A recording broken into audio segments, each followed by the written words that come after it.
nag-iisa. Matapos ang pagkamatay, pagbaba mula sa krus at paglilibing ng kanya, siya ay tinawag ni Jesus bilang alagad at tinaguri ang prinsipe ng mga apostol. Apostol San Pablo. Felipe ay naunang tagasunod ni San Juan Bautista bago naging apostol. Siya ang nag-aya kay Apostol Bartolome upang kay Jesus na kanyang pinaniniwala Ay mula sa Hebreo na ibig sabihin ay anak ni Tolomay. Ngunit sa Ebanghelyo ni San Juan, ang kanyang pangalang binanggit bilang Nathaniel.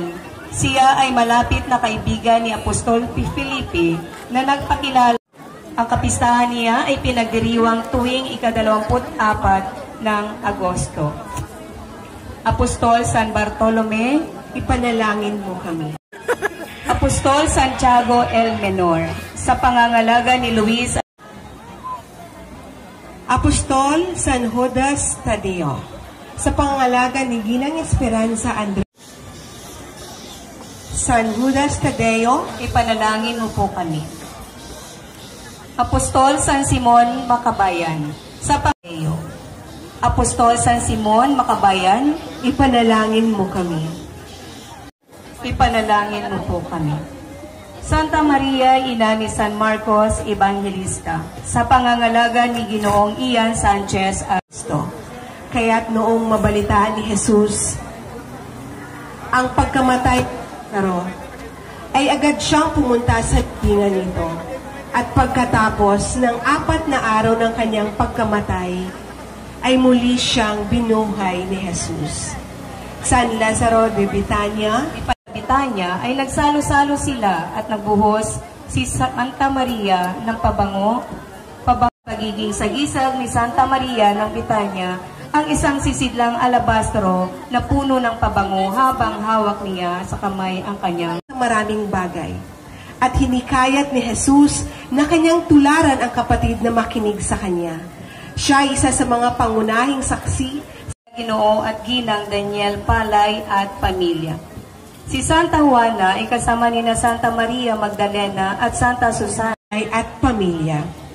Kilalang ina ni na Apostol Juan at Apostol Santiago na katandang buhay. Kasama siya sa mga nagtungo sa libingan. Dala ang mga pabango, ngunit ay bunga ng pagkakalagay ng tunay na larawan ng Panginoon sa birang ng Santa. Balitaan ng mga tao na si Jesus ay papunta sa Jerusalem. Sila ay kumuha ng mga palapa ng palmera at lumabas sila ng lungsod.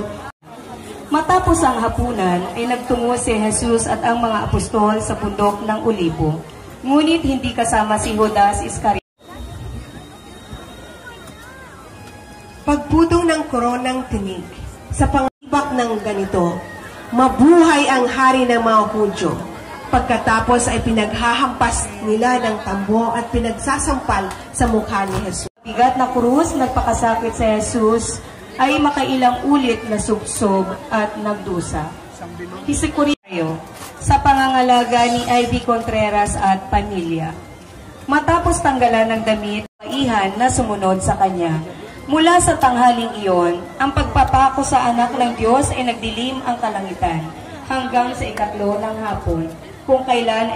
Matapos ang pagbabawa sa Panginoong Jesus mula sa krus, ang kanyang katawang kalunos-lunos ay inilagay ng mga alagad sa kanlungan ng mahal na Birheng Maria.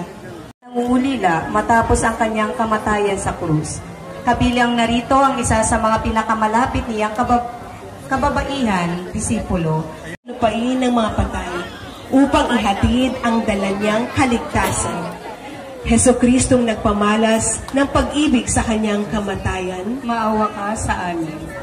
Birhen de las Angustias, sa pangangalaga ni Ginang Lorena Palay Riborio at pamilya.